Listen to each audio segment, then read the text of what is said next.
So I want to take this video to talk a little bit about the time leading up to missions. Starting from training, starting from our preparations for the missions trip, and just how God was speaking to me then, because I was very much under spiritual warfare from basically day one. I've been to two trips before, and I'm very aware of just. At least I've begun to aware kind of how the enemy will attack me, especially when I prepare for missions trips, and when I'm just more aware of God's heart and wanting to pursue God's heart for other people. Um, so training for missions was very quick, just because we didn't start until about 6 weeks before, and there was a lot of stuff going on for me. I had a lot going on for Adoramus, which is an a cappella group I'm in. I'm the president of it, or at least I was. And there was just a lot to do. Like, we were going to a Christian a cappella conference up in Boston, so we had to plan for that, to travel with them. And so that I actually had to miss the first week of training because of that. And um, yeah, that was kind of difficult, just because I felt like I wasn't able to really meet everyone. But in spite of that, God is good, and He allowed our team to work well together in the weeks after.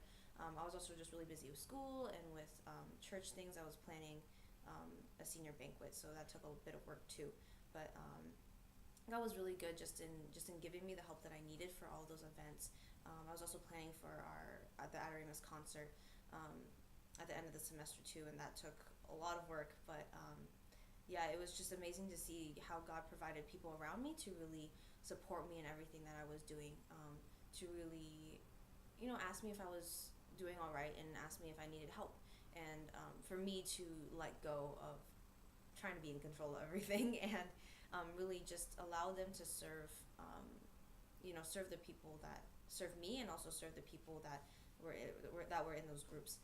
Um, yeah, so that was amazing, just to see God provide in that way, to see God place people in my life that were so willing just to help me out. I think in terms of me personally, training was really fun. We had to do some dances and skit, and both of those things I really enjoy, just because dancing I kind of miss. I used to do synchronized swimming, and dancing and music and things like that are a very huge element of that, and I kind of miss it. So that was really fun, just to be able to learn the dances, and I was also given the opportunity to um, kind of head up like training people with the dances, because different people learn at different rates. We're not all dancers on the team. Some of us are more coordinated than others. So I did my best to just work around that and work with people, and like set up dancing training sessions, to just allow people to have the opportunity to learn the dances, and so that we could really glorify God with it, that we could learn it well, and that people would know, by just our efforts, um, just how much we really want to do well in it. And honestly, God was so good. Even though with our short training time, like, the dances turned out really really well, and I'm so proud of the whole team for learning them so quickly. Learned it so fast, and one of the dances was particularly hard, just because the moves weren't like natural, like they didn't really flow for me anyways.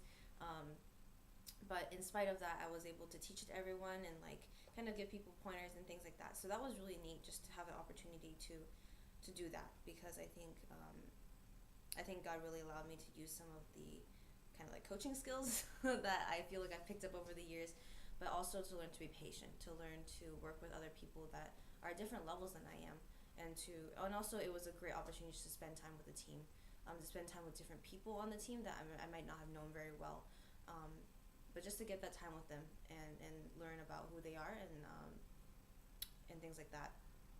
There was also the skit. The skit, I think, held a very large part of my experience, for this mission trip, just because I think um, I can connect very deeply with the roles that I played in the skit. I actually had two roles. Like, we had like two different teams that we switched off of, and I was like material girl for one, and then I was the seeker role for another. And basically, just to run down, the skit is about the seeker who is made by God, formed by God, and then she wants to kind of test her boundaries. She tries to go to different things, like drugs or things of the world, or boyfriends and relationships, and even like suicide and depression, to really try to gain something from the world. Try to figure out what is best, I guess, or what can satisfy her. That's what I'm looking for. So for Material Girl, I just had to. I think I connected very deeply with that role just because it's one that's kind of like preppy and like really like bouncy and really energetic. And while I'm pretty energetic, I think there was also an element of temptation that was in that role. The element of being a distraction from God.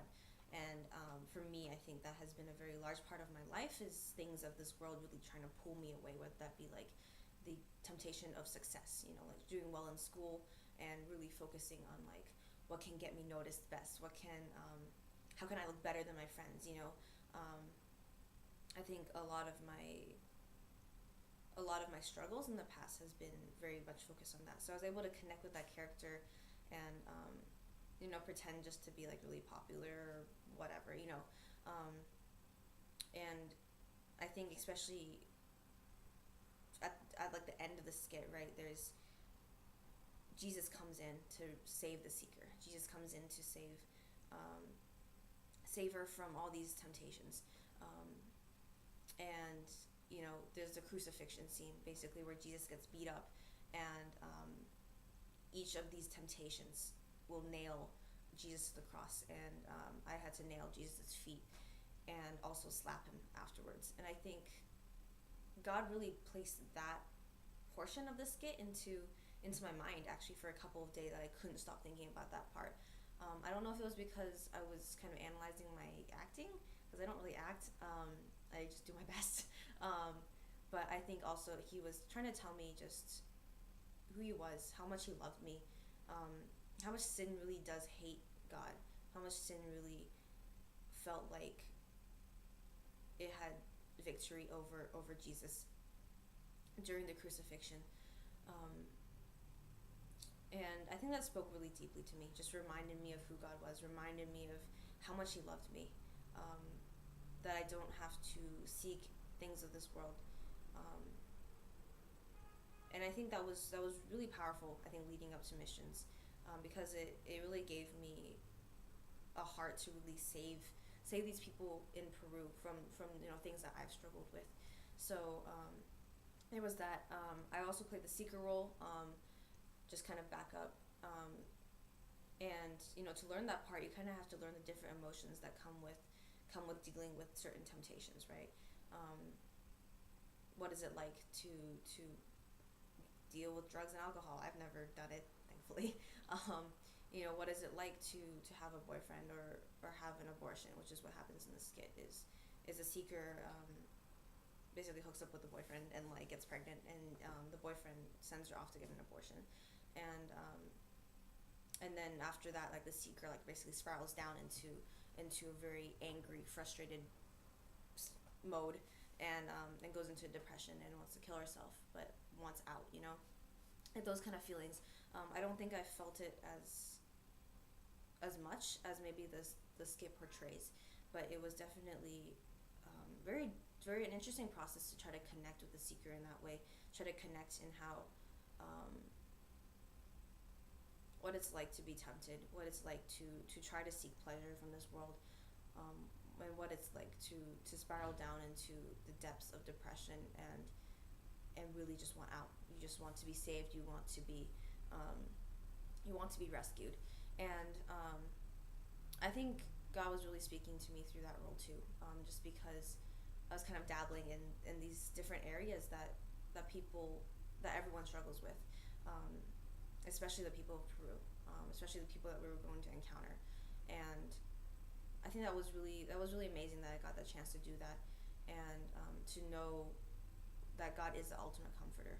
Like Jesus does resurrect and come back to life, and loves us, and embraces us. And dances and sings over us. It's just amazing just to realize that through the skit, and to be able to meditate through that before the trip was really really good for me. So yeah, that's kind of what happened before the trip. So let's move on to the first day of missions.